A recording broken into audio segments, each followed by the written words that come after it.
In this talk, I want to focus on the topic of being right. It builds on what I said in my last talk about how you stop changing other people and you focus on changing yourself. But one of the big obstacles that we have for making that switch is precisely this concept that it's important to be right.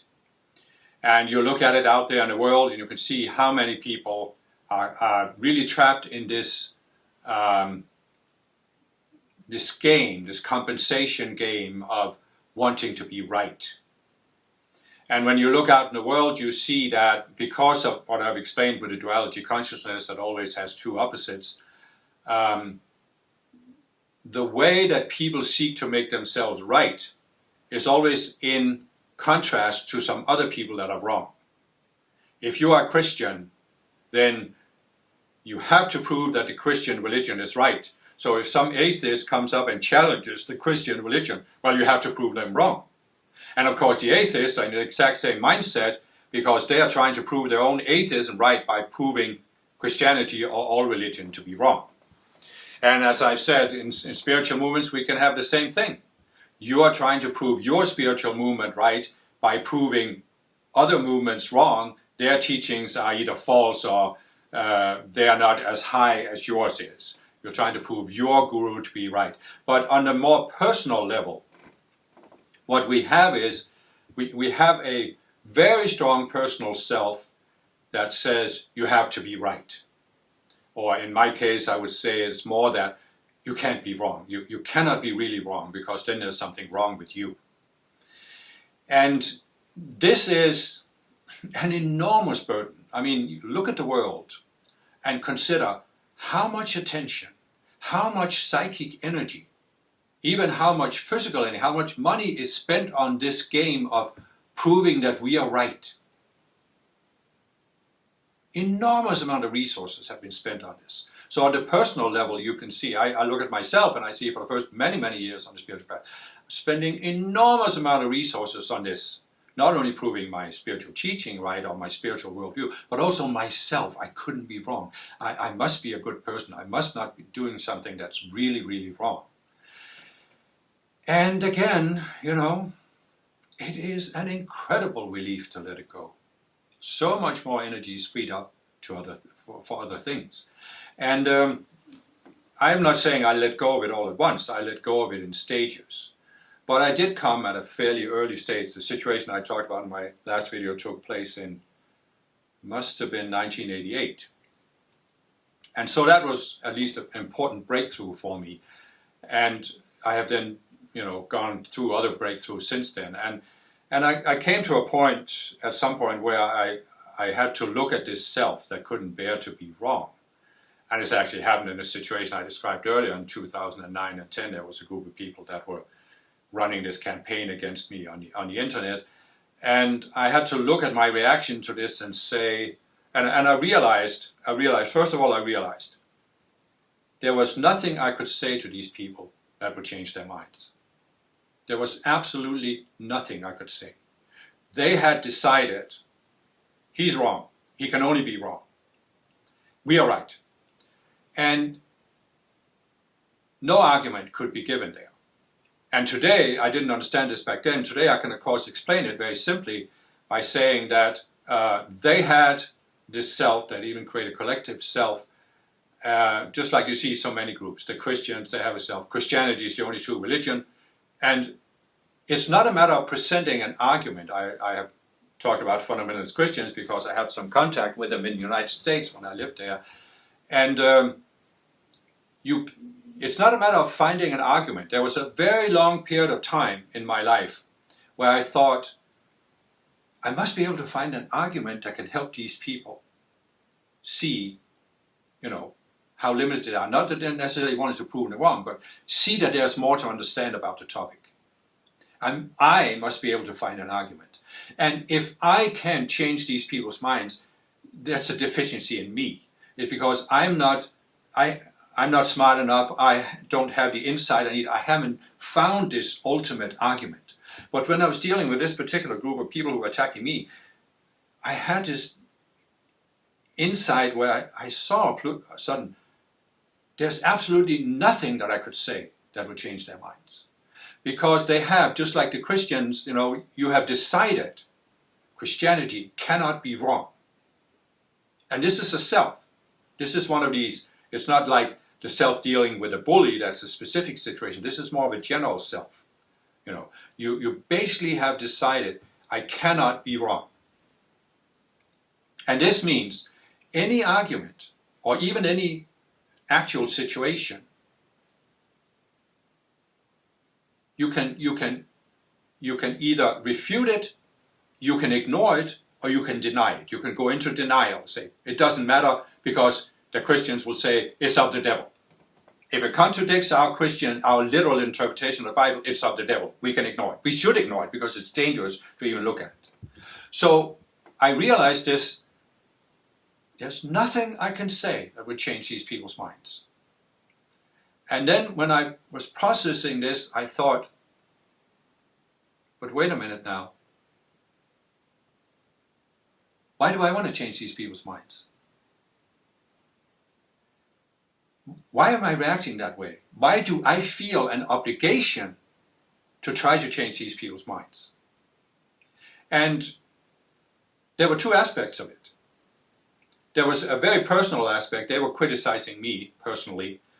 And that was activating this self that wanted to be seen as right. So I wanted this to, to say something that would change their opinion about me, so they could see that I'm actually a good person despite what they think. So that was the more personal one, but I also realized there was a more general one where I feel that I'm here to help the earth progress and society become more spiritual. So I really should be able to meet any person wherever they are at and come up with an argument that proves to them the spiritual path, the validity of the spiritual path. And I realized that between those two selves, I was really, really stuck, because I felt like any person I ever met in my life, I should be able to, as I saw it, help them. I should be able to come up with some argument that would change their minds. But time and time again, starting with my father, I have met all these people, I couldn't change their minds. No matter what I said, I couldn't change their minds.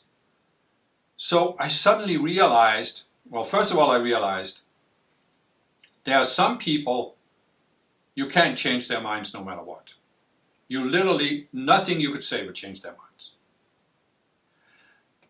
But then I realized there are some people, no matter what I say, it wouldn't change their minds. They might be open to somebody else.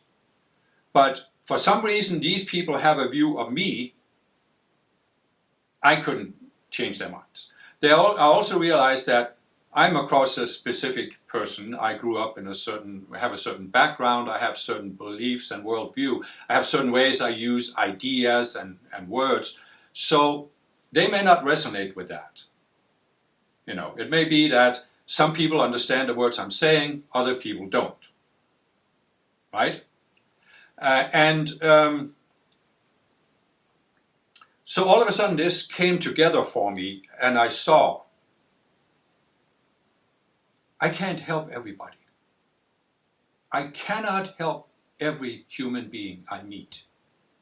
And then came the really big breakthrough, and I don't have to. I don't have to help everybody. And to me that was like, what a burden was lifted from my shoulders. Because before that I thought, I really should be able to help everybody, and if I can't help somebody, there's a deficiency in me. Now I'm not saying there's a deficiency in them, I'm just saying, I came to this realization, there are some people that I cannot help. And so I looked at this group of people that were attacking me, and I said, okay, but no matter what I say, I can't change their minds, which basically means I can't help them.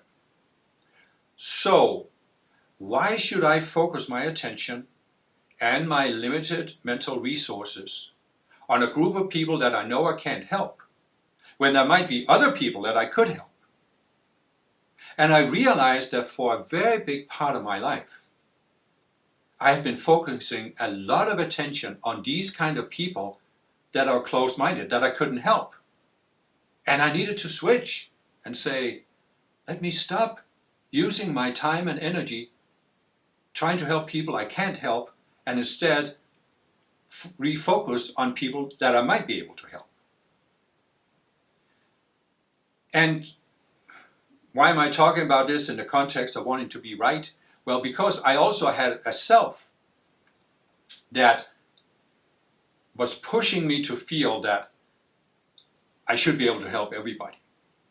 Because if I'm a really, if I really understand the spiritual path, and if I really am a sophisticated, evolved person, I should be able to help everybody. And so this was, of course, the self that was trying to make me feel special by being able to help everybody. And there was another self that was constantly saying, oh, you couldn't help that person, that means you're not really so special. So again, this push and pull, one self pushing you up and another self pulling you down. And I just came to see that, oh, I've had enough. I've just had enough of this dynamic. And in order to really get there, I had to say, I don't care about being right. I don't care about being seen right by other people. I don't care about proving myself right. I actually had another, in that same period of time, I was reading this book. I talked about the God delusion. And I was thinking about how I could deal with people like that, who were not only attacking religion, but also spirituality. And I came to the same conclusion. I can't change these people's minds. It doesn't matter what I say. So why should I? Why should I? I felt obligated. I should be able to come up with some argument that proved the validity of the spiritual path. And so what I really came to was this realization that you have to make a choice at some point on the spiritual path.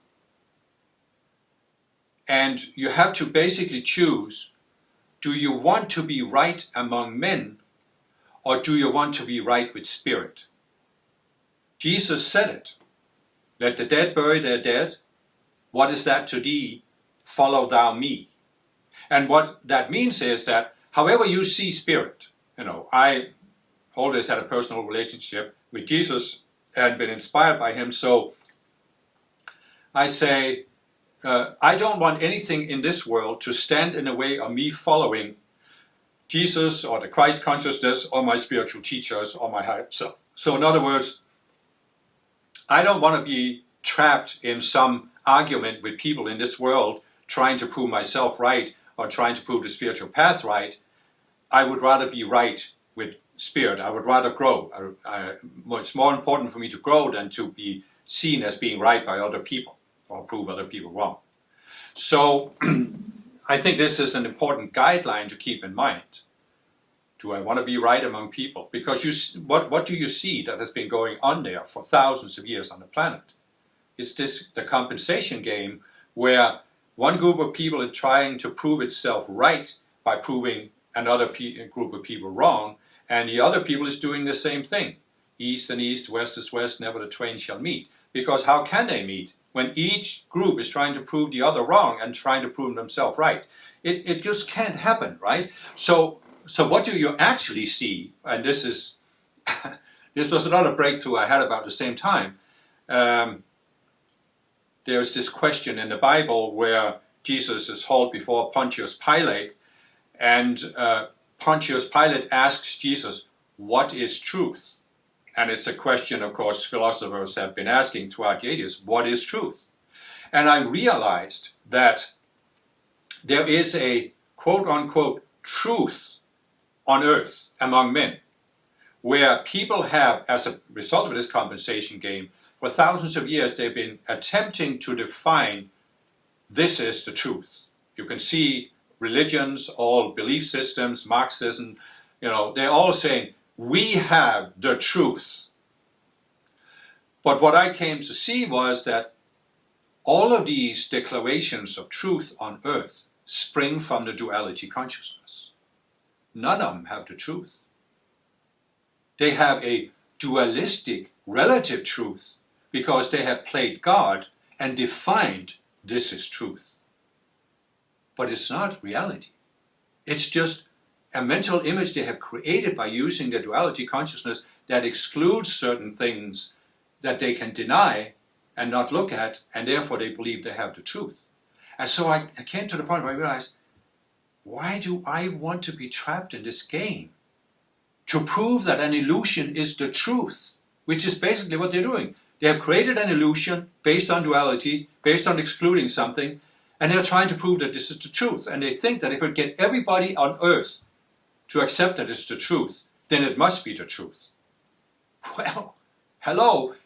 If everybody believes the earth is flat, does it make the earth flat? No. So I just saw this. I saw, oh, this is completely futile, what people have been doing. It's completely futile. I don't want to be trapped in this. So I realized this. I don't want to be right. I don't care if other people think I'm right or not. Because I don't want to play that game anymore. I just don't want to be pulled into it and have all of my resources sucked into this futile attempt to prove I'm right. And that's when I looked at these people that were attacking me and I said, okay, they think they are right. I will let them. I will not try to change their minds. I will not. I could have created my own website to prove them wrong, but I decided not to. I decided I'm not even going to respond to this. I'm going to let them do whatever they want to do, say whatever they want to say about me.